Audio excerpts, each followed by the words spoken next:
Okay, ठीक है। Good evening student. तो चलो स्टार्ट करेंगे। कल का क्लास आपका नहीं हो पाया ड्यू टू कुछ सम प्रॉब्लम्स थे, उसकी वजह से लाइव नहीं आ पाए कल इवनिंग में। ठीक है, तो कल का क्लास आज हम करने वाले हैं। ओके, करना क्या है? तो जैसे मैंने बताया कि हम चल क्या रहे हैं, थोड़ा उसके बारे में बात कर लेते हैं। लेक्चर चालू हो गया ना? अगर चालू हो गया तो कमेंट करके बताओ कि हाँ चालू हो गया। ओके, एक मिनट चेक कर लेता हूँ। ठीक है, लाइव हो गए हैं। ओके, चलिए स्टार्ट करते हैं। तो हम इस टाइम 5 to 6 किसके लिए मिल रहे हैं? जो बच्चे नेट और जेआरएफ के लिए प्रिपरेशन कर रहे हैं। ओके, जिन जिन लोगों को नेट और जेआरएफ के लिए प्रिपरेशन करनी है वो 5 to 6 हमसे मिलने वाले हैं। अच्छा, मॉर्निंग वाली जो 10 to 11 क्लास होती है वो फॉर है teaching exam like KVS, NBS, TSSB, UP TET, super TET, जहाँ पे भी जो भी साइकोलॉजी पूछी जाती है, सी टेट, उनके लिए आप अगर आप पढ़ने वाले हो तो देन वो 10 से 11 वाली क्लास है वो लेने वाले हो। अगर आप नेट और जेआरएफ के एस्पिरेंट हो, मतलब नेट और जेआरएफ के लिए प्रिपरेशन कर रहे हो, देन आप इस वाली क्लास में हमें मिलने वाले हो। क्लियर है? चलो, तो हमारा शायद एक ही लेक्चर हुआ है, तो हमने पहली यूनिट के बारे में हम डिस्कस कर रहे थे, जिसका नाम क्या था? Teaching aptitude. क्या नाम था? Teaching aptitude. मैंने बताया था कितने नंबर की आने वाली है ये। अगर नंबर की बात करें तो कितने मार्क्स की आने वाली है? 10 मार्क्स का ये यूनिट आने वाला है। क्वेश्चन कितने आने वाले हैं? तो 5 क्वेश्चन आने वाले हैं इसमें से। क्लियर है? तो क्योंकि हर यूनिट, पहले पेपर में अगर बात करें तो कितने क्वेश्चन आने वाले? 50 क्वेश्चन आने वाले थे 100 मार्क्स के। हर यूनिट के 5 क्वेश्चन आने वाले हैं 10 मार्क्स के। तो पहला यूनिट हम स्टार्ट कर चुके हैं जिसका नाम है टीचिंग एप्टीट्यूड। क्या नाम है? Teaching aptitude. तो इससे लास्ट क्लास में हमने क्या क्या डिस्कस किया था उसके बारे में बात कर लेते हैं थोड़ा सा जल्दी में। तो हम देखिए क्या क्या डिस्कस कर चुके हैं। सबसे पहले हमने डिस्कस किया था कि टीचिंग क्या होता है। क्या डिस्कस किया था? टीचिंग क्या होता है। ओके, देन बताया था टीचिंग क्या होता है? A process by which anyone can share information with the anyone. Clearly समझ में आ गया? मतलब एनीवन, फर्स्ट वाले एनीवन में टीचर आ गया, बाकी लर्नर आ गया। क्लियरली समझ में आ गया? मतलब टीचर होगा, लर्नर होगा और इंफॉर्मेशन होंगी। यही तीनों एक जगह पे, एक ये तीनों चीजें मिल जाए तो देन टीचिंग हो गई। देन उसके बाद हमने टीचिंग एप्टीट्यूड के बारे में बात की थी। टीचिंग एप्टीट्यूड क्या होता है? Talent of teaching. मतलब अगर कोई आदमी आपसे कह रहा है कि ये जो आदमी है इसके अंदर टीचिंग एप्टीट्यूड है, that means he know how to teach. मतलब टीचिंग टीच, जैसे डांसिंग वाला होता है ना कि भाई dancing aptitude, then that means, मान ली कोई आपने एग्जांपल दिया कि देखिए ये जो लड़की है बहुत इसका डांसिंग एप्टीट्यूड है, that means she know how to dance.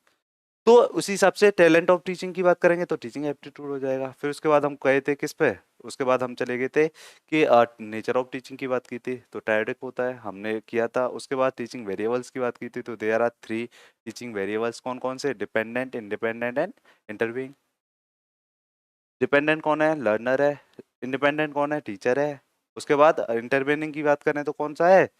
तो कौन सा है? इंफॉर्मेशन है। ये हमने कर लिया था। फिर फेजेज ऑफ टीचिंग शायद हमने कर लिए थे। तो there are 3 phases of teaching. कौन कौन से थे? Pre active, interactive and post active. Pre active में क्या हो रहा था? प्री एक्टिव में क्या हो रहा था? प्री एक्टिव में क्या हो रहा था? प्लानिंग हो रही थी। इंटरएक्टिव में क्या हो रहा था? डिस्कशन एंड एक्सप्लेनेशन हो रही थी। और एंड पोस्ट एक्टिव में क्या हो रहा था? फीडबैक एंड एवेल्यूशन हो रहा था। तो ये यहाँ तक हमने किया था। फिर उसके बाद फेजेज ऑफ टीचिंग के बाद हमने स्टाइल्स ऑफ टीचिंग की थी। तो स्टाइल्स ऑफ टीचिंग में हमने पढ़ा था कि there are 3 styles of teaching. कौन कौन सी थी? Authoritarian, permissive and democratic. तो वहाँ authoritarian, maximum rules which are followed strictly, very strictly. Democratic में there are rules but followed on the basis of problem या अंडरस्टैंडिंग। क्लियरली समझ में आ गया? परमिसिव की बात करें तो परमिसिव क्या बोल रहा है? There are less rules which are not followed, मतलब ढीला ढाला आदमी। क्लियरली समझ में आ गया था? उसके बाद हमने किया था टाइप्स ऑफ टीचिंग। तो there are 3 types of teaching: formal teaching, informal teaching and non formal teaching. तो हमने तीनों को अच्छी तरह समझ लिया था। ओके, तो एक बार क्या हुआ, 2016-17 की बात है, एक टॉपिक को जोड़ते हुए पूछ लिया गया। वैसे आपके सिलेबस में नहीं है, फिर भी पूछ लिया गया था क्वेश्चन। जैसे आपने टीचिंग स्टाइल पढ़ी थी ऐसी पेरेंटिंग स्टाइल होती है। इसकी बात कर रहे हैं हम, स्टाइल्स ऑफ पेरेंटिंग। तो ये आज हेडिंग डाल दीजिए, ये पहला हेडिंग होगा। कर लेते हैं, ये होता क्या है समझते हैं। तो पेरेंटिंग से क्लियरली मतलब समझ में आ रहा है कि हमारी अपब्रिंगिंग हमारे पेरेंट्स के द्वारा कैसे की जा रही है, ये हमारी पेरेंटिंग होती है। भाई जब आप पेरेंट्स बनोगे तब अपने बच्चों की पेरेंटिंग करोगे। अभी आप अगर किसी के बच्चे हो तो आपके पेरेंट्स आपकी पेरेंटिंग कर रहे हैं।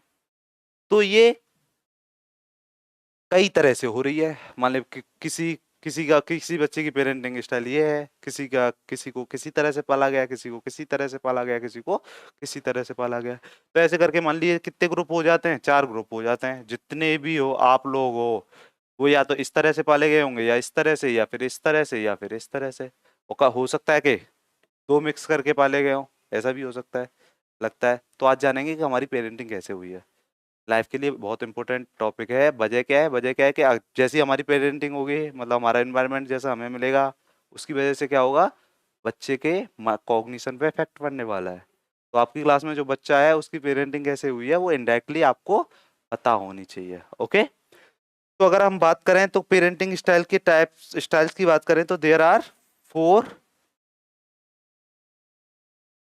Type of there are 4 styles of parenting. हमने हेडिंग डाला था स्टाइल्स ऑफ पेरेंटिंग। ओके। उसके बाद मैंने बताया था there are 4 type of parenting. तो पहला कौन सा है? पहला अथॉरिटेरियन है। क्या है?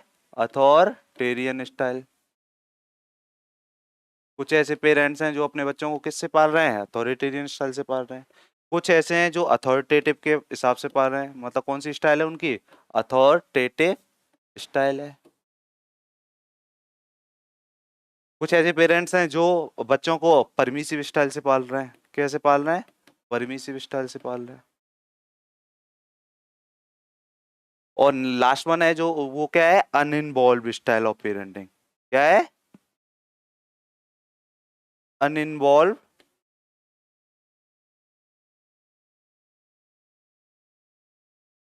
स्टाइल।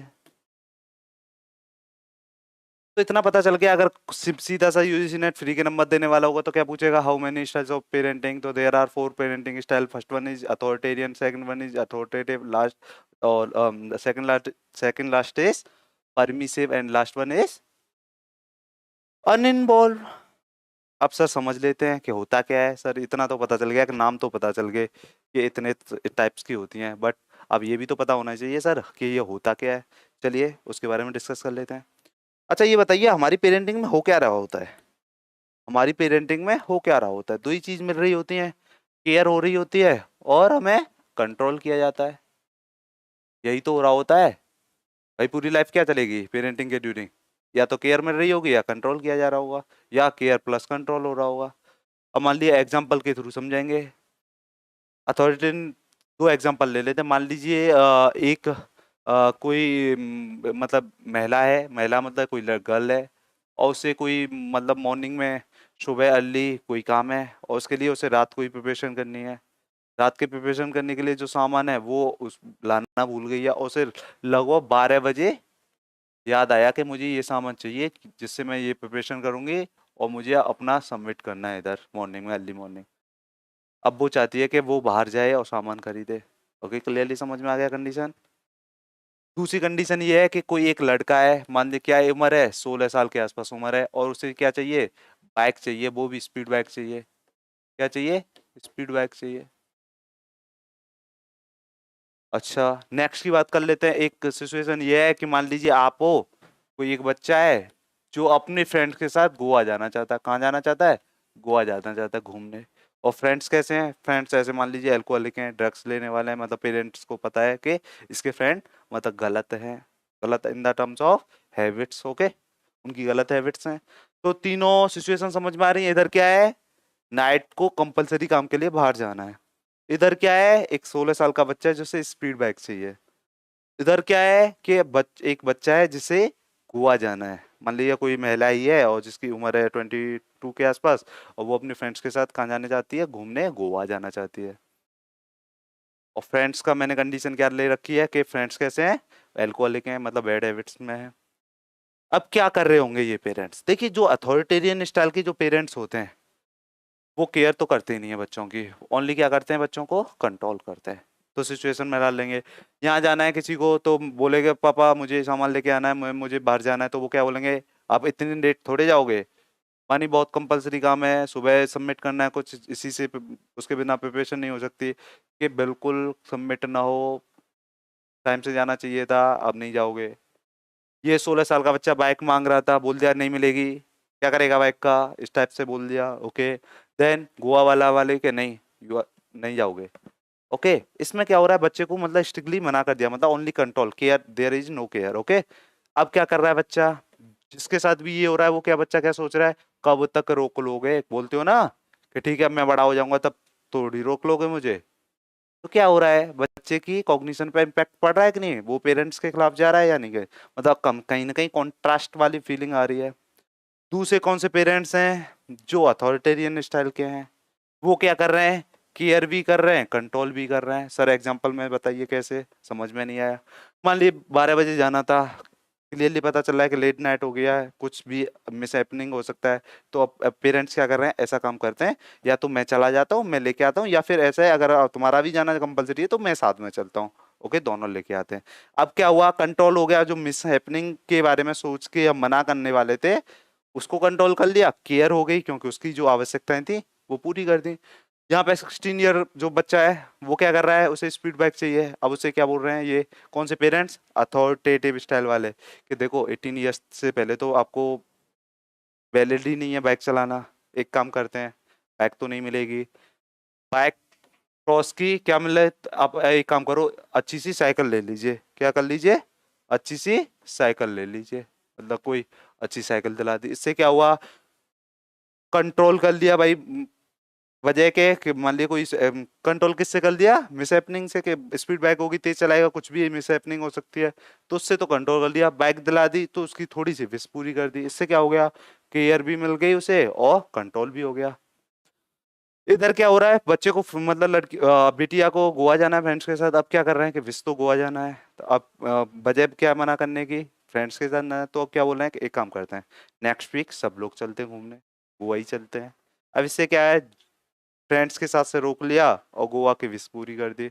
ये क्या हुआ है, अथॉरिटेटिव स्टाइल के पेरेंट हैं, मतलब केयर भी कर रहे हैं बच्चों की और कंट्रोल भी कर रहे हैं। इससे क्या होता है, बच्चे आपसे बहुत फ्रैंकली होते हैं, आपकी अपनी प्रॉब्लम जितनी भी प्रॉब्लम्स होती हैं आपसे आके शेयर करते हैं। उससे क्या होता है भाई, बच्चा अगर अपने पेरेंट्स से प्रॉब्लम को शेयर करेगा तो देन सॉल्यूशन आपके पास होंगे और आपका बच्चा सेफ रहेगा। इधर क्या हो रहा है, परमिसिव, ये वो वाले पेरेंट्स हैं मेरा लाला लाला होते हैं ना, बस केयर कंट्रोल नहीं कर रहे। 10 की जरूरत थी 20 दे दी है, 10 के वो क्या कर रहा है, स्मोकिंग कर रहा है, क्या कर रहा है, स्मोकिंग कर रहा है। भाई जितने की जरूरत थी उसके बाद आप एक्स्ट्रा मनी दोगे तो देन क्या होगा, उसका मिस यूज होने वाला है, यूज तो नहीं होने वाला है। तो मेरा लाला लाला ये क्या कर रहे हैं, जाइए आराम से जाइए कोई दिक्कत नहीं है। इधर बाइक चाहिए, ठीक है बाइक दिला दी, और हो क्या रहा है फिर बाइक दिलाने पता चल रहा है 10 दिन बाद दोनों पैरों से बच्चा खराब हो गया। बच्चा तो मैच्योर नहीं था, बच्चा अच्छा बुरा नहीं जानता था, बट पेरेंट्स के एज अ पेरेंट्स आप तो जानते थे कि स्पीड बाइक का मतलब ये तेज चलाएगा, एज है नहीं, तो इसका मतलब क्या है, प्यार, मतलब मेरा लाला लाला करते करते उसे इतना गोवा जाने की बोल रहा है, ठीक है जाओ फ्रेंड्स के साथ जाओ, पता है अब क्या हो रहा है वहां पे, वहां से फोन आ रहा है कि आपकी बेटी मतलब यहाँ बैठी हुई है थाने में, वजह क्या है कि अल्कोहल या ड्रग्स ले रही थी। उससे क्या होगा, मेरा लाला लाला करने से क्या होगा, आप इनडायरेक्टली अपने बच्चे को अफेक्ट कर रहे हो, लॉस में डाल रहे हो बच्चे को। भाई बच्चा तो लॉस में ही जाएगा क्योंकि बच्चा तो मैच्योर नहीं था, उसे पता ही नहीं है समाज कैसा है, बड़ा भी है फिर भी मतलब अगर आप कंट्रोल नहीं करोगे तो देन की दिक्कत हो जाएगी, तो ये भी नहीं होना चाहिए। कुछ पेरेंट्स ऐसे होते हैं कि अपब्रिंगिंग में इन्वॉल्व भी नहीं होते, ना तो वो केयर करते ना कंट्रोल करते। वानी ये वाले कौन से पेरेंट्स हैं, ये वो वाले पेरेंट्स हैं, इन्हें पता ही नहीं है इनके बच्चे कर क्या रहे हैं, इन्हें यही नहीं पता होता अच्छा बच्चा पढ़ रहा है, हाँ बच्चा पढ़ रहा है, क्या कर रहा है नहीं पता, कौन सी क्लास में आ गया ये तो नहीं पता, अच्छा रह कहाँ रहा है, कि पहले तो रहता था वहां पे अब पता नहीं। मतलब क्या हो रहा है कि आपको उनकी पेरेंटिंग में इन्वॉल्व ही नहीं हो, ना तो केयर कर रहे हो ना कंट्रोल कर रहे हो। फिर एक दिन पता चलता है, एक फोन आता है कि क्या हुआ, आपका बच्चा डिप्रेशन में था वो लटक गया है। माने ऐसा कैसे हुआ, ये कब हुआ, भाई सर आप उसकी अपब्रिंगिंग में इन्वॉल्व ही नहीं थे, आपको पता ही नहीं था। आपके बच्चे के साथ क्या हो रहा है, मतलब आप अनइन्वॉल्व थे, तो ये टाइप के पेरेंट, मतलब यहाँ पे भी बच्चे का लॉस हो जाएगा। तो क्लियरली पता चल गया। तो सबसे बेस्ट, मान लिया आप आगे चल के सब पेरेंट्स बनने वाले हो, तो देन प्रिपेयर हो जाइए, अभी से प्रिपेयर हो जाइए कि हमें पेरेंट्स कैसे बनना है, अथॉरिटेटिव टाइप के पेरेंट्स बनने हैं। हमारी पेरेंटिंग स्टाइल क्या सी होनी चाहिए, अथॉरिटेटिव स्टाइल की होनी चाहिए। अगर अथॉरिटेरियन वाली रखोगे तो बच्चों से कॉन्फ्लिक्ट हो जाएगा, बच्चे आपकी इज्जत नहीं करेंगे, आपसे कुछ भी शेयर नहीं करेंगे, बिकॉज ऑफ उन्हें पता है कि ये यहाँ से तो पहले से ही बच्चा बोलता है ना कि कब तक रोक लोगे। आपने देखा होगा आपका एक बच्चा है जिसे आप ज्यादा, मतलब जिसके पेरेंट्स उसे ज्यादा कंट्रोल करते हैं, तो वो क्या क्या बोलता है कि कब तक रोक लोगे, मैं बड़ा हो जाऊंगा फिर रोक के दिखाना। तो ये क्या हो रहा है, कॉग्निशन के लेवल पर पेरेंट्स के खिलाफ कॉन्ट्रास्ट वाली फीलिंग आ रही है, तो ये भी गलत है। क्या होना चाहिए, कंट्रोल भी हो जाए, केयर भी हो जाए, मतलब मिस हैपनिंग जो लग रहा है कि इसकी वजह से मिस हैपनिंग हो सकती है, उसे कंट्रोल कर लीजिए, कोई रास्ता निकाल लीजिए जिससे केयर भी मिल जाए। ये भी खतरनाक है मेरा लाला लाला वाली, तो भाई ज्यादा प्यार भी सही नहीं है, क्योंकि बच्चा ज्यादा मैच्योर नहीं होता। बच्चा की मैच्योरिटी मान लीजिए 25 या 22 तक, तो आपको थोड़ा ध्यान रखना पड़ेगा, मेरा लाला लाला नहीं करना। अगर सही है तो ठीक है, गलत है तो गलत है, इसमें क्या प्रॉब्लम है, क्लियर है, कोई दिक्कत है इसमें। अनइन्वॉल्व ये वो वाले पेरेंट्स हैं जिन्हें पता ही नहीं होता कि हमारे पास दो बच्चे थे, हमें पता ही नहीं है कि बच्चों का अब आजकल चल क्या रहा है, वो अपनी लाइफ में ही बिजी है। तो ऐसे पेरेंट भी बेकार हैं, तो उनकी पेरेंटिंग स्टाइल भी बेकार है। तो अगर पूछा जाए विच one is best parenting style, तो किसके पास जाएंगे, अथॉरिटेटिव के पास, बस चल भाई ये तेरा जरूरत है ऑप्शन में तुझे लगाना है। बाकी ये तीनों तो नेगेटिव हैं ही किसी न किसी एस्पेक्ट में, ओके। तो हमारी पेरेंटिंग स्टाइल क्या होनी चाहिए, अथॉरिटेटिव स्टाइल। अब देखिए क्वेश्चन कैसे बना था, त- तब पूछा गया था टीचिंग एप्टीट्यूड में कोरिलेट करते हुए पूछ लिया था कि बताइए which one is not a type of parenting style, और not type of parenting style. तो इसमें क्या है, मान ली तीन दे रखे थे, एक ने कुछ अलग लगा था, वो हटाना था। क्लियरली समझ में आ गया। अगर पूछा जाए विच one is style of parenting, तो इनमें से एक मिलेगा, वो सही कर लगाना है, बाकी शायद तीन गलत होंगे। क्लियर है, अगर क्वेश्चन आएगा तो बना लोगे, ओके, मुझे लगता है बना लोगे, ओके। चलिए ठीक है, नेक्स्ट टॉपिक डालते हैं। अब आज हम बात करने वाले हैं टीचिंग स्किल्स की, किसकी, टीचिंग स्किल्स की।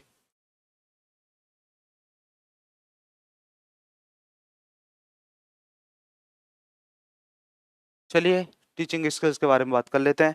देखिए अगर ये आ गई तो आप अच्छे टीचर बन जाओगे। अगर आपके अंदर ये टीचिंग स्किल्स आ गई तो इसका मतलब हो गया कि आप एक टीचर बन जाओगे। तो इम्पोर्टेंट है टॉपिक है, कैसा टॉपिक है, इम्पोर्टेंट है। आप पहले क्या हो रहा करना पड़ेगा, पहले थोड़ा याद, मतलब ध्यान में रखनी पड़ेगी टीचिंग के ड्यूरिंग, पर धीरे धीरे आप प्रैक्टिस करोगे उन चीज़ों की, वो आपके बिहेवियर में अडॉप्ट हो जाएंगी, आपको पता ही नहीं चलेगा कि हम सारी स्किल्स का यूज कर रहे हैं। तो अगर बात करें तो how many teaching skills, there are 6 teaching skills, कितनी है, 6 है। तो नेम की बात कर लेते हैं। तो सबसे पहले की बात करें तो सबसे पहले इंट्रोडक्शन स्किल, कौन सी है, इंट्रोडक्शन स्किल, ओके। दूसरी की बात करें तो कौन सी स्किल है, ब्लैक बोर्ड स्किल, क्या है, ब्लैक बोर्ड स्किल है। नेक्स्ट की बात करें तो एक्सप्लेनेशन स्किल है, क्या है, एक्सप्लेनेशन स्किल।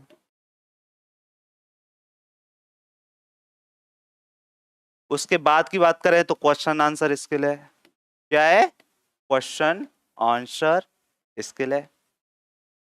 दिख रहा है ना प्रॉपर। तो नेक्स्ट कौन सी है, क्वेश्चन आंसर स्किल है। देन रीइंफोर्समेंट स्किल है, कौन सी है, रीइंफ इसे क्या हो गया,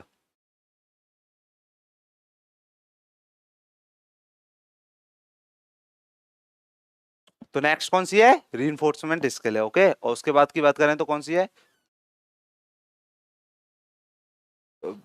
थोड़ा सा वेट करना पड़ेगा है, चलिए कोई नहीं। तो नेक्स्ट स्किल है टीचिंग टीचर वेरिएशन स्किल,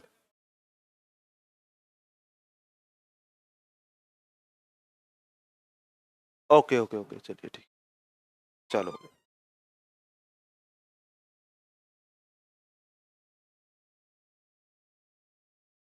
तो नेक्स्ट स्किल की बात कर रहे थे, कौन सी स्किल है? Reinforcement skill.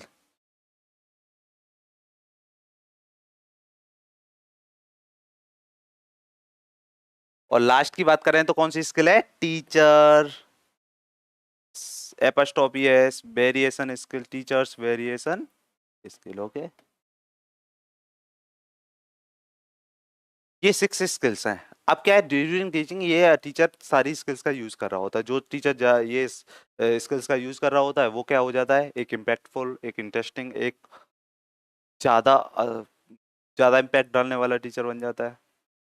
अगर जो टीचर इन स्किल्स का यूज नहीं कर रहा होता तो उसकी टीचिंग बहुत बोरिंग हो जाती है। तो याद रखना, ये जिस आदमी में ये टीचिंग स्किल्स आ गई और उसके पास नॉलेज है, मतलब उसके पास कंटेंट भी है, तो वो डिलीवर कर सकता है थ्रू दिस टीचिंग स्किल्स। तो वन बाय वन समझते हैं। ओके, तो वन बाय वन समझते हैं। तो पहली स्किल का क्या नाम है? Introduction skill. अब देखिए यूज कैसे होने वाली है ये। अब मान लीजिए क्या है कि मैं नॉर्मल सी बात कर लेते हैं, मैं क्लास 6 का टीचर बन गया। मैं क्या बन गया? क्लास 6 का टीचर बन गया। कौन से सब्जेक्ट का टीचर हूँ? इंग्लिश सब्जेक्ट का टीचर हूँ। कौन सी सब्जेक्ट का टीचर हूँ? इंग्लिश का मैं टीचर हूँ। ओके, और मुझे पढ़ाना क्या है? नाउन पढ़ाना है। क्या पढ़ाना है? नाउन पढ़ाना है। अब मान लीजिए ये दूसरा टीचर है, वो भी सेम सिचुएशन है, क्लास 6 का ही टीचर है, इंग्लिश पढ़ाना है, नाउन ही पढ़ाना है उसे। अब देखिए हो क्या रहा है, ये वो मैं हूँ जिसमें टीचिंग स्किल्स हैं और ये विदाउट टीचिंग स्किल्स वाला है। और अब क्या है, मान ली क्लास में आए तो ये वाला टीचर क्या कर रहा है, मतलब जय सर क्या कर रहे हैं, तो देखिए सुनिए क्या करेंगे। आए और बोला, मान ली मेरे सामने स्टूडेंट बोले हैं, बैठे हुए हैं, तो मैंने बोला what is your name. Then बच्चा क्या बोल रहा है, मान ली कोई बैठी हुई है, बेटी बैठी हुई है, इसका नाम है राधिका। ने राधिका की बात कर ली, उसने बोला my name is Radhika sir. Then मैंने नेक्स्ट बच्चे से क्वेश्चन किया व्हाट इज दिस, देन उस बच्चे ने आंसर दिया दिस इज चेयर। क्या बोला? चेयर। ओके, नेक्स्ट की बात की, एक बच्चे से बोला वेयर डू यू लिव, तो देन उसने बोला कि इन दिल्ली। कहाँ? दिल्ली की बात कर रहा है। अब हम क्या बोल रहा है, जय सर क्या बोल रहे हैं, okay what is this, it is a name of person. What is this, it is a name of thing. And what is this, it is a name of place. यही तो नाउन होता है। Noun क्या होता है? Noun is the name of place, person और thing. Noun is the name of person, place और thing, यही तो है। तो इसने क्या किया, अब वहीं से जोड़ते हुए चीजें ले ली, मतलब इंट्रोडक्ट पहले क्या किया, उस जिस टॉपिक को स्टार्ट कर रहे थे उसका इंट्रोडक्शन करा रहे हैं कि कैसे होने वाला है। जबकि ये दूसरा टीचर क्या कर रहा है, ओके आया क्लास 6 का टीचर बन के, ओके पढ़ाने बैठ गया, बोला लिखो नाउन, फिर देन डेफिनेशन ऑफ नाउन। तो क्या बोल रहा है, फिर लिखिए noun is the name of person, place और thing. Then example mango, tree, then ये सब बोल के चला गया। इसका मतलब क्या हुआ, टीचर बच्चे को जो इन्फॉर्मेशन देने वाला है उससे पहले कोरिलेट ही नहीं कर रहा उससे। इसका मतलब टीचर की इंट्रोडक्शन स्किल खराब है। तो आपको क्या करना है, जिस टॉपिक को आप इंट्रोड्यूस करने वाले हो क्लास में, या जिस टाइप की इंफॉर्मेशन आप बच्चे को देने वाले हो, पहले सोचिए कि बच्चा उससे उसकी प्रायर या प्री इंफॉर्मेशन उसके पास है या नहीं। मान लिया कोई बच्चा है और मान लिया सोशल साइंस का टीचर बन गया और उसे पढ़ाना है कि अर्थ कैसे राउंड करती है। ठीक है, अब बच्चे को अर्थ के बारे में ही नहीं पता था, टीचर ने अर्थ को राउंड करना तो बता दिया, बट बच्चा व्हाट इज अर्थ के बारे में ही आंसर नहीं दे पा रहा। तो इसका मतलब क्या होगा, बच्चे बच्चे की उसने प्रायर इंफॉर्मेशन चेक ही नहीं की टीचर ने, ड्यू टू, क्योंकि उसमें लैक ऑफ इंट्रोडक्शन स्किल था। तो समझ में आ गया, मतलब कि जो भी कंटेंट या जो भी इंफॉर्मेशन आप बच्चों के सामने प्रेजेंट करने वाले हो, पहले आप ये चेक करोगे कि उस टॉपिक से आप बच्चों का इंट्रोडक्शन कराओगे। अपना इंट्रोडक्शन देते हो, जैसे माय नेम इज जय, आई एम फ्रॉम आगरा, क्या करते हो, ये इंट्रोडक्शन दे रहे हो, ऐसी टॉपिक का इंट्रोडक्शन कराएंगे उससे कोरिलेट करते हुए। क्लियरली समझ में आ गया? तो यही इंट्रोडक्शन स्किल है। अगर टीचर यूज कर रहा होगा तो उससे क्या होगा, बच्चे की पता चल जाएगी कि इसको टीचर मैं जो पढ़ाने वाला हूँ इससे पहले जो प्रायर इन्फॉर्मेशन बच्चे के पास होनी चाहिए वो है या नहीं है। अगर है तो अच्छी बात है, अगर नहीं है तो पहले वो दो, फिर देन अपना टॉपिक स्टार्ट करो। सही है कि नहीं है? चलिए तो नेक्स्ट स्किल की बात कर लेते हैं। नेक्स्ट स्किल कौन सी थी? Black board skill. क्या नाम था? Black board skill. यही तो था सर। क्या नाम था? Black board skill. क्या नाम था? ब्लैक बोर्ड स्किल, यही तो नाम था। क्या नाम था? Black board skill. क्या नाम था? Black board skill. क्या नाम था? ब्लैक बोर्ड स्किल, यही तो नाम था। कुछ तो बैठ के लिखते हैं, क्या लिख रहे हैं? नीचे बिल्कुल स्पेस नहीं है, ब्लैक बोर्ड स्किल। पता चला खुद नीचे बैठ के लिख रहे हैं, पीछे वाले चार बच्चे बेंच पे खड़े हो गए, लिखने लग गए। क्या हो रहा है ये? इधर लिख रहे हैं तो इधर के बच्चे इधर आ गए, उधर लिख रहे हैं तो उधर के बच्चे इधर आ गए। क्या हो रहा है? मतलब क्लियरली समझ जाइए, टीचर में क्या नहीं है? ब्लैक बोर्ड स्किल नहीं है। तो क्या समझ में आया इससे? फॉन्ट साइज के बारे में बात कर लेते हैं कि भाई देखिए, जो फॉन्ट साइज होना चाहिए ना, आप जो ब्लैक बोर्ड पे लिख रहे हो, वो एक प्रॉपर होना चाहिए कि वो लास्ट बेंच के बच्चे को दिख रहा है। मतलब प्रॉपर फॉन्ट साइज होना चाहिए, ना बहुत बड़ा होना चाहिए ना बहुत छोटा होना चाहिए, ना टेढ़ा होना चाहिए ना इधर ऊपर जाते हुए होना चाहिए। होना कैसे चाहिए? कैसे होना चाहिए? तो एक प्रॉपर, जिसका फ्रंट साइज, तो ये ब्लैक बोर्ड स्किल इस तरह से लिखा होना चाहिए। तो क्लियरली समझ में आ गया। आप पहला क्या याद रखना है कि वर्ड का जो लिख रहे हो आप, उसका फॉन्ट साइज प्रॉपर होना चाहिए। दूसरा, एक आपकी क्लास में फिजिकल बोर्ड है, ठीक है, वो बहुत चौड़ा बड़ा है, बट आपको एक दो दिन में ये पता चल जाना चाहिए कि इधर वाले बच्चों को यहाँ से इधर नहीं दिखता, इधर वाले बच्चों को यहाँ से इधर नहीं दिखता, पीछे वाले बच्चों को यहाँ से नीचे नहीं दिखता।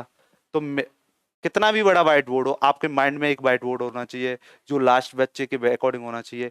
भाई इतना डस्टर होता है ना आपके पास, वो किसके लिए है? बार बार साफ करने के लिए है। आप साफ कीजिए। ये थोड़ी करना है कि आप क्या कर रहे हो कि नीचे लिखे जा रहे हो, लिखे जा रहे हो, पीछे के चार बच्चे बेंच पे खड़े होकर लिख रहे हैं। वो लर्निंग थोड़ी हो रही है, वो गिनने के चांसेस उनके ज्यादा हैं। भाई कितना फोकस कर पा रहे होंगे? वो बस ये देख रहे होंगे कि मैं गिन ना जाऊं, बस लिख लूं, कैसे भी लिख लूं। होता था, इधर लिखता था टीचर तो बीच वाली बेंच पे चार आ गए, उधर जा रहा है लिखने तो इधर इधर आ गए। इसका मतलब क्या है? टीचर में ब्लैक बोर्ड स्किल नहीं थी। भाई कुछ टीचर्स के साथ ऐसा होता था। इसका मतलब समझ जाइए, उस टीचर में क्या नहीं थी? ब्लैक बोर्ड स्किल नहीं थी। तो याद रखना, जैसे ही आप क्लास में पहुंचते हो, आपको एक दो दिन में पता चल जाएगा कि मेरे कहाँ के बच्चे को कहाँ तक दिख रहा है। उसी हिसाब से आपने माइंड में मेकिंग कर लेनी है कि मुझे यहाँ से, यहाँ से, यहाँ से और यहाँ से इसी बीच में लिखना है। क्यों? क्योंकि मेरे बच्चे को इसी बीच में प्रॉपर दिख पाता है। तो इतना पता चल गया। पहली बात, फॉन्ट साइज के बारे में बात कर रहे थे, फॉन्ट साइज प्रॉपर होना चाहिए। दूसरी बात क्या थी कि एक माइंड में बोर्ड होना चाहिए। अच्छा, और क्या सर? और क्या होना चाहिए? एक माइंड में बोर्ड होना चाहिए। एक क्या होना चाहिए? माइंड में बोर्ड होना चाहिए।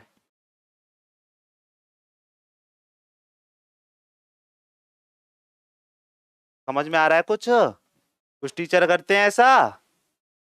क्या करते हैं भाई? जो लिख रहे हैं उसके सामने खड़े होकर खुद लिख रहे हैं, तो बच्चे को क्या कुछ दिखेगा?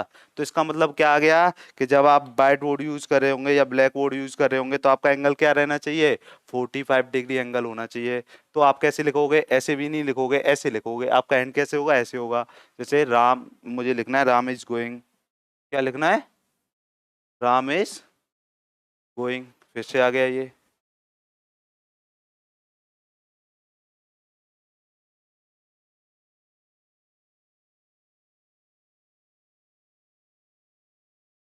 ओके, क्या हो गया?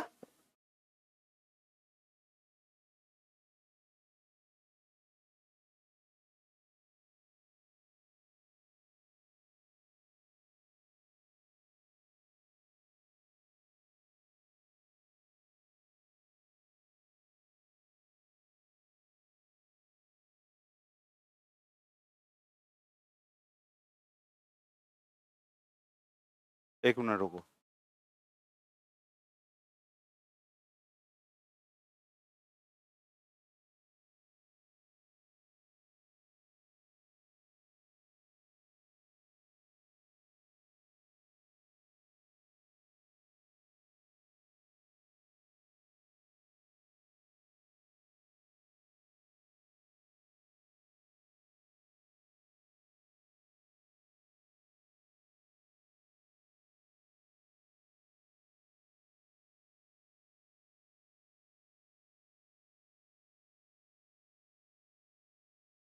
1 मिनट दीजिए मुझे बस, ओके।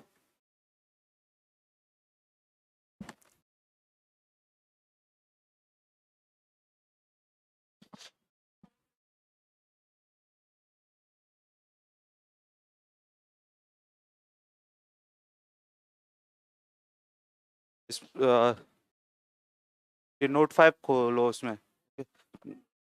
नोट 5 खुलने ही नहीं रहा। खुल गया, ओके। पीपीटी खुल गया। से हटाओ, ये सामने ले लो। हो गया, चलो ठीक है, हो गया, बेस्ट। चलो, तो हमने क्या बोला कि क्या क्या होना चाहिए। एक तो पहला पता चल गया कि फॉन्ट साइज प्रॉपर होना चाहिए। क्या होना चाहिए? जो फॉन्ट साइज होना चाहिए वो प्रॉपर होना चाहिए। क्लियरली समझ में आ गया।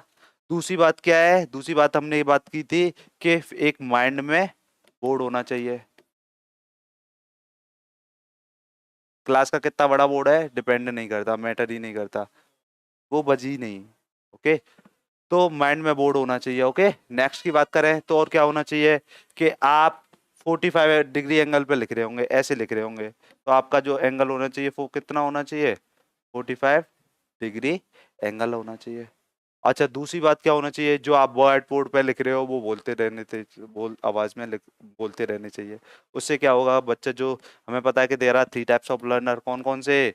कुछ तो विजुअल हैं जो देख के ही सीखते हैं, कुछ कैसे हैं जो सुन के सीखते हैं, और कुछ कैसे हैं जो प्रैक्टिकल करके ही सीखेंगे। तो अगर क्लास की बात करें तो रेशियो में बात करें तो लगभग 60% कैसे बच्चे हैं जो विजुअल, जो देख के ही सीखने वाले हैं, 35% कैसे हैं जो सुन के सीखते हैं, और 5% कैसे हैं जो प्रैक्टिकल करके सीखेंगे। ऐसे आपके दोस्त, आप बोल रहे हो कि भाई मैं विजुअल माने, चल मैं बोल रहा हूँ तू लिख ले, तो वो क्या कहेंगे? नहीं बुक दे दे। कह रहे मैं बोल तो रहा हूँ कर ले, नहीं मुझे बुक दे दे। वजह क्या है? वो देख के ही करेंगे, विजुअल लर्नर्स हैं। कुछ ऐसे होते हैं कि सुनना चाहिए, आपने कहा ले देख नोट कर ले, कि नहीं तू बोल दे मैं कर लूंगा। या एग्जाम से पहले बोलते हैं कि या तुम मुझसे सुन ले या मुझे सुना दे। कौन से लर्नर है? ऑडिटरी। कुछ होते हैं प्रैक्टिकल, जब तक कर नहीं लेंगे, जैसे मैथ के डेरिवेशन टीचर ने करा दिया ठीक है, नो प्रॉब्लम, अभी नहीं समझ में आया, जब तक वो खुद से उस डेरिवेशन को नहीं कर लेंगे तब तक समझ में नहीं आएगा। तो कौन से लर्नर है? प्रैक्टिकल। तो ब्लैक बोर्ड यूज करते टाइम आपको याद रखना चाहिए कि भाई अगर मैं विजुअल को सेटिस्फाई कर रहा हूँ, अगर बिल्कुल चुप हो जाऊंगा, बोलूंगा नहीं, तो देन ये और ये खत्म हो जाएंगे या नहीं हो जाएंगे। तो इसका मतलब व्हाइट बोर्ड यूज करते टाइम ये भी याद रखना चाहिए कि आप जो लिख रहे हो आपके मुंह में से निकलना चाहिए, मतलब आप बोल भी रहे हो। इतना क्लियर हो गया। लास्ट में क्या करना है, जब आप क्लास छोड़ोगे तो देन आपका व्हाइट बोर्ड क्लीन होना चाहिए। आपका व्हाइट बोर्ड कैसा होना चाहिए? क्लीन होना चाहिए। तो जो टीचर्स अपना व्हाइट बोर्ड अपने मतलब छोड़ के चले जाते हैं, दूसरा टीचर आता है, उसकी कमाई को वो साफ कर रहा होता है। उससे क्या होता है, आते दूसरे टीचर को आके क्या करना चाहिए था? बच्चों से बातें करनी चाहिए थी, इंट्रोडक्शन करना चाहिए था। पर जबकि वो क्या कर रहा है? उसे व्हाइट बोर्ड को साफ कर रहा है, और मन में क्या सोच रहा है कि जो गया है वो क्या है, उसके अंदर ब्लैक बोर्ड स्किल नहीं है। तो हमेशा याद रखना, जब आप क्लास अपनी छोड़ोगे देन आपका व्हाइट बोर्ड क्लीन होना चाहिए। दूसरी बात करने हैं कि और क्या करना है सर, और ब्लैक बोर्ड स्किल में क्या करना है, चलो करते हैं। तो हमने 2 3 4 चीजें पढ़ी थी कि फॉन्ट साइज प्रॉपर होना चाहिए, यस सर। 45 डिग्री एंगल होना चाहिए, ये भी समझ में आ गया। देन देन माइंड में एक वाइट बोर्ड होना चाहिए, तो ये भी हो गया। अच्छा, कुछ दिख रहा है इधर? क्या लिखा हुआ है? Ram is going. हो सकता है आपने जब मैं यहाँ ये डिस्कस कर रहा था 1 2 बार ये भी देख लिया हो, राम इज गोइंग।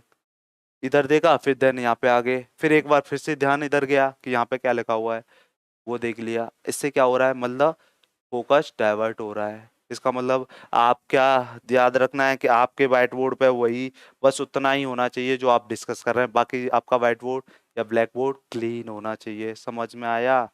मतलब जो आप डिस्कस कर रहे हो बस वही होना चाहिए, बाकी सब साफ होना चाहिए। जबकि टीचर क्या कर रहे होते हैं, बहुत सारे टीचर्स आपने देखे होंगे क्या कर रहे होते हैं, क्या कर रहे हैं, मान ली यहाँ से लिखा इसमें लिख दिया, फिर ये किया इसमें लिख दिया, फिर ये किया इसमें लिख दिया, अब ये किया इसमें लिख दिया, फिर यहाँ से साफ किया इसमें लिख दिया, बाकी 3 भी लिखे हुए हैं। अब ये क्या कर रहा है, फोकस डाइवर्ट कर रहे हैं बच्चों का, बाकी जो लिखा हुआ है। इसका मतलब टीचर में ब्लैक बोर्ड स्किल नहीं थी। भाई डस्टर होता है किसके लिए है, वो यूज करने के लिए, उसे मैक्सिमम यूज कीजिए, साफ कर रखिए अपना व्हाइट बोर्ड। क्योंकि क्या होगा, अगर व्हाइट बोर्ड साफ होगा तो जो डिस्कस कर रहे हैं बच्चे उसी पे फोकस्ड रहेंगे। अगर बहुत सारी चीजें व्हाइट बोर्ड पे ऑलरेडी लिखी हुई हैं तो देन क्या होगा, फोकस डाइवर्ट हो जाएगा, बच्चे का फोकस डाइवर्ट हो जाएगा या नहीं हो जाएगा। तो हमेशा याद रखना है कि आपका व्हाइट बोर्ड बस उतना ही डिस्कस, व्हाइट बोर्ड पे उतना ही होना चाहिए जो आप डिस्कस कर रहे हो, बाकी आपका व्हाइट बोर्ड क्लीन होना चाहिए। ओके, चलिए, तो हमने ये ब्लैक बोर्ड स्किल्स कर ली। इसमें जो रिमेम्बरिंग वाले पॉइंट्स के क्या क्या थे, सबसे पहले फॉन्ट साइज प्रॉपर, दूसरी बात माइंड में एक व्हाइट बोर्ड होना चाहिए, तीसरा कि 45 एंगल पे करेंगे, मतलब ऐसे लिखेंगे, ऐसे नहीं कि ऐसे लिख रहे हैं, जिससे क्या है, मान लिया अभी मैं कुछ लिख रहा हूँ आपको तो पता भी नहीं चल रहा होगा, ऐसे मैं अगर करूंगा तो देन समझ जाइए कि टीचर में क्या नहीं है, ब्लैक बोर्ड स्किल नहीं है। ओके, क्लियर है। तो मुझे लगता है आप समझ में आ गया होगा कि ब्लैक बोर्ड स्किल क्या होती है। नेक्स्ट की बात करते हैं, नेक्स्ट कौन सी थी, एक्सप्लेनेशन स्किल। कौन सी थी, एक्सप्लेनेशन स्किल।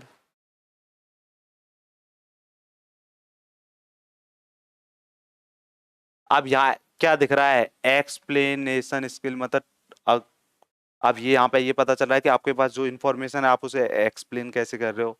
तो यहाँ पे क्या डिसाइड करेगा, टीचर जो कंटेंट लेके आया है उसके साथ उसके पास कैसे एग्जांपल है। भाई कुछ ऐसा मान लिए बस अगर सब्जेक्टिव एग्जांपल होगा तो वो हो सकता है एवरेज से जो बच्चे नीचे हैं और एवरेज बच्चे उनके समझ में नहीं आएगा। भाई सब्जेक्टिव एग्जांपल होगा तो नहीं समझ में आएगा, अगर ऑब्जेक्टिव उनसे जुड़ा हुआ एग्जांपल लेगा तो देन क्या होगा, उनकी भी समझ में आ जाएगा।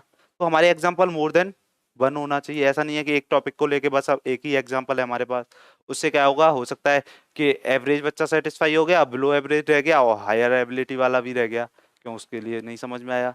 तो हमें मोर देन टू या मोर देन वन एग्जांपल तो हमारे पास होनी चाहिए किसी भी चीज को एक्सप्लेन करने के लिए।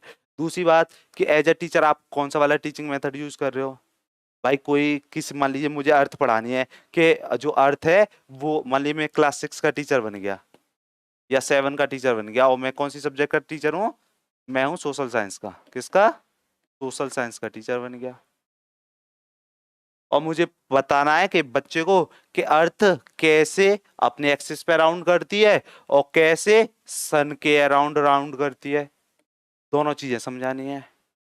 अब मेरे पास दो तरीके हैं, या तो मैं वर्बली बता दूं, सब्जेक्टिव नॉलेज दे दूं बच्चे को, तो हो सकता है जो बच्चा हायर एबिलिटी वाला है वो समझ जाए, बट जो एवरेज है बिलो एवरेज है वो तो नहीं होगा। अब मैं क्या कर रहा हूँ सोचिए, अब मैं बन गया, मान लीजिए सोचिए मैं क्या हूँ, अर्थ हूँ, तो मेरा स्पाइनल कॉर्ड क्या हो जाएगा, भाई मेरा एक्सेस हो जाएगा, उसी पे तो है, ये मेरी राइट साइड हो गई, ये लेफ्ट हो गई। अब मैं ऐसे घूमूं तो अपने क्या कर रहा हूँ, स्पाइनल कॉर्ड के अकॉर्डिंग मतलब राउंड घूम रहा हूँ। अच्छा अर्थ झुकी हुई है तो मान लीजिए थोड़ा सा झुक के ऐसे राउंड कर रहा हूँ।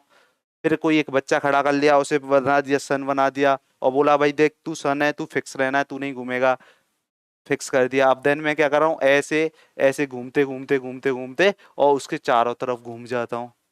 अब बच्चे को समझ में आ रहा है, देखिए जो सर जो अर्थ थे वो अपने एक्सिस मतलब स्पाइनल कॉर्ड के, भाई पहला मेरा राइट लेफ्ट में जा रहा है, लेफ्ट राइट में आ रहा है, तो मैं क्या कर रहा हूँ, ऐसे घूम रहा हूँ, क्योंकि झुका हुआ हूँ तो वो झुकी हुई है अर्थ, ये प्रेजेंट कर रहा है। और देन सन वो फिक्स है, और ऐसे और घूम जाऊं, घूमते घूमते घूमते घूमते ऐसे घूम जाऊं, देन क्या हो जाएगा, बच्चे के माइंड में क्लियर कॉन्सेप्ट आ जाएगा कि अर्थ कैसे राउंड करती है अपने एक्सिस पे और सन के अराउंड कैसे घूमती है। भाई समझ में आ जाएगा कि नहीं आएगा। और जबकि एक टीचर क्या कर रहा है, वर्बली बस बता रहा था, मैंने क्या किया है, रोल प्ले मेथड यूज कर लिया है।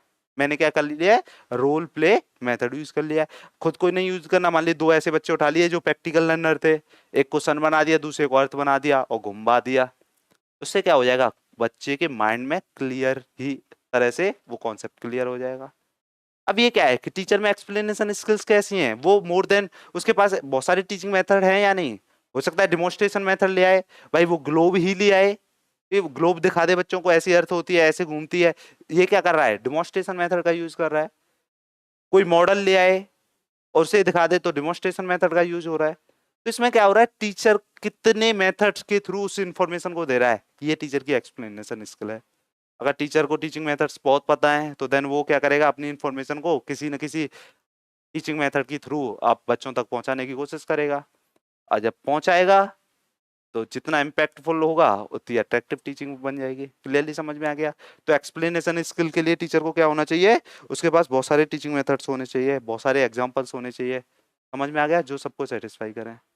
तो मेरे हिसाब से एक्सप्लेनेशन स्किल्स आपके समझ में आ चुकी है। ओके, नेक्स्ट डालते हैं। नेक्स्ट कौन सी थी? Question answer skill. कौन सा थी? Question answer skill. सर ये इसमें क्या हो रहा होगा, पहले प्रोसेस को समझ रहे हैं तो मतलब क्लियरली समझ में आ रहा है। क्वेश्चन आंसर स्किल, इसका मतलब क्या हो रहा है, टीचर क्वेश्चन पूछ रहा है बच्चों से, अब बच्चे क्या कर रहे हैं, आंसर्स दे रहे हैं। बहुत सारे अपने टीचर्स देखे होंगे कि बस उन्हें वो ये वाली स्किल का यूज कर रहे होते थे, बहुत सारे नहीं। मान लीजिए ये दो टीचर हैं, ये एक महान है, ये दूसरे महान है। ये वो वाले हैं जो विद क्वेश्चन आंसर स्किल हैं, ये विदाउट क्वेश्चन आंसर स्किल हैं। अब मान लीजिए क्लास में क्या कर रहे हैं, मान लीजिए कोई मैंने इन्फॉर्मेशन दी आपको, अब मैंने जब तक मैंने कोई क्वेश्चन नहीं पूछा आपसे उस इन्फॉर्मेशन रिलेटेड, तो मुझे कैसे पता चलेगा कि जो मैंने डाला वो कितना डाला है? भाई फीडबैक कैसे मिलेगा मुझे, इवेल्युएशन कैसे करूंगा मैं?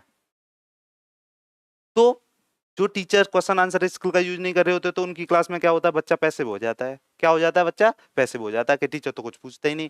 4-5 दिन में पता चल जाता है टीचर के बिहेवियर के बारे में कि ये आएगा, अपनी कहानी सुनाएगा और चला जाएगा, हाँ ये इससे हमसे मतलब नहीं है।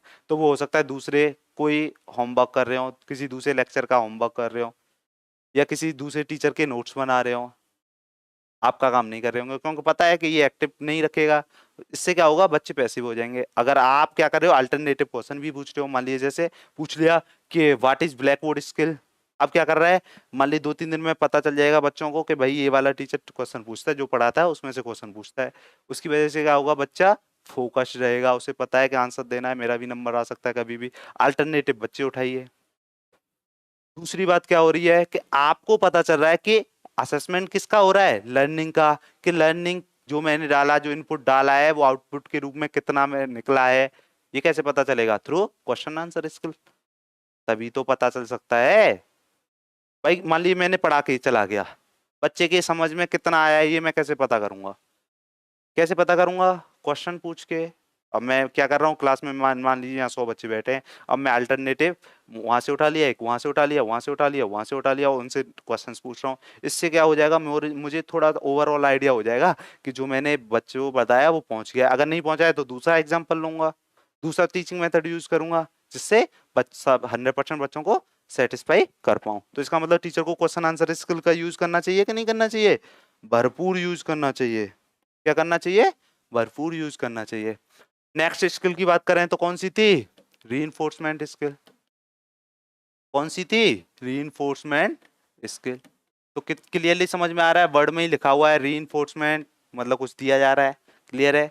मान ली मेरी क्लास में कुछ बच्चे हैं और क्या हुआ, मान आप देखिए, आप पीआरटी या टीजीटी टीचर बनने वाले हो, देन उनके लिए बहुत चीजें मायने रखती हैं। रीइंफोर्समेंट हो सकता है आपके लिए नहीं मायने रखता हो, अभी आप भाई आप कोई आंसर दो, मैं बोलूं वेरी गुड, तो देन हो सकता है आपके लिए ये मायने रखता हो। बट अगर छोटे बच्चे को वेरी गुड दे दो आप, तो वो अपने पेरेंट्स को दिखाता है, ग्रैंड पेरेंट्स को दिखाता है, अपने कजिन्स को दिखाता है, देखो मुझे आज वेरी गुड मिला है, देखो मुझे मम्मी मुझे आज वेरी गुड मिला है, मतलब उसके लिए वो चीज़ बहुत इंपॉर्टेंट है। देन आप अपनी क्लास में हो, देन क्वेश्चन कर रहे हो और बच्चे का आंसर सेटिस्फैक्ट्री है, तो देन आप क्या बोलोगे? वेरी गुड बेटा, या वेरी वेरी गुड बच्चा। उससे क्या होगा, जो बाकी जो आंसर नहीं दे रहे थे वो मोटिवेट हो जाएंगे, वो क्या बोलेंगे कि मैं भी आंसर दूंगा।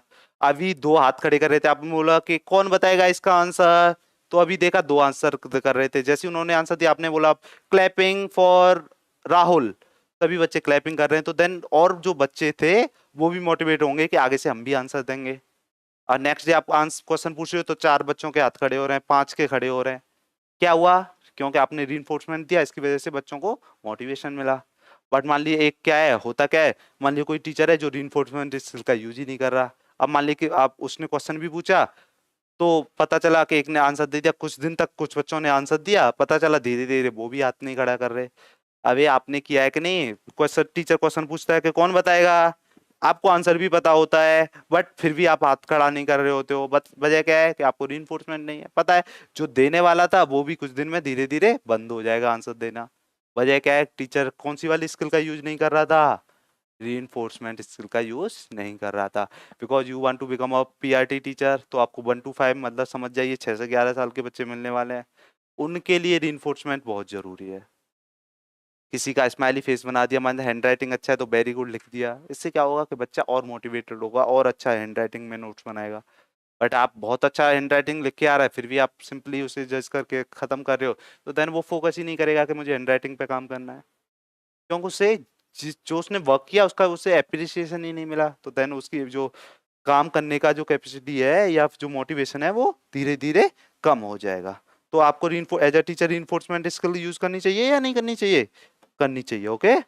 अगर करोगे तो आपकी क्लास कैसी होगी? एक्टिव होगी, आंसरेबल होगी, जिसकी वजह से क्या हो जाएगा, आपको फीडबैक मिल जाएगा। भाई बच्चा जान के भी आंसर न दे तो देन समझ जाओ, आपको ये लगेगा कि पता नहीं कितना समझा है कि या नहीं समझ पाया है। तो नेक्स्ट स्किल की बात कर लेते हैं। नेक्स्ट कौन सी थी? टीचर वेरिएशन स्किल, यही तो थी। हाँ सर जी यही थी। इसमें क्या दिख रहा है? टीचर दिख रहा है कि हाँ टीचर दिख रहा है सर जी। उसके वेरिएशन स्किल मतलब ये क्या होता है सर? बता दीजिए, थोड़ा सा समझा देते हैं। क्लास देखी है? हाँ देखिए सर। ऐसा होता है रूम? कैसा होता है? ऐसा होता है, हाँ ऐसा होता है। सीट्स कैसे होती हैं? ऐसे। भाई ऐसे ही तो होती हैं सीट्स। यहाँ क्या होता है? व्हाइट बोर्ड होता है। यहाँ क्या होता है? पोडियम होता है। यहाँ गेट होता है। ऐसे क्यों रखी गई सीट? ऐसे भी तो होती, मान ली एक ये सब बंद होती और एक जगह से खुला होता। ऐसे होता, मान ली ऐसे होता, यहाँ से सभी बच्चे घुस जाओ ये बेंचों पे। ऐसा क्यों नहीं होता? क्योंकि इंफ्रास्ट्रक्चर बनाने वालों को पता है कि टीचर को टीचर वेरिएशन स्किल भी करनी है। टीचर वेरिएशन स्किल का क्या मतलब हो गया कि कोई टीचर मान लिया एक्सप्लेन करते हुए क्या कर रहा है, क्लास में घूम रहा है या नहीं घूम रहा। बहुत सारे टीचर देखे होंगे आपने कि आप कुछ ब्लैक बोर्ड पे डिस्कस किया और फिर बोलते बोलते कहाँ पहुंच गए, इधर होके लास्ट पे पहुंच गए। जैसे ही लास्ट पहुंचे वहां के बच्चे एक्टिव हो गए, देन इधर से डिस्कस करते करते इस वाली रो में चले गए, अब इधर वाला पोर्शन एक्टिव हो गया, आगे वाला ऑलरेडी एक्टिव था।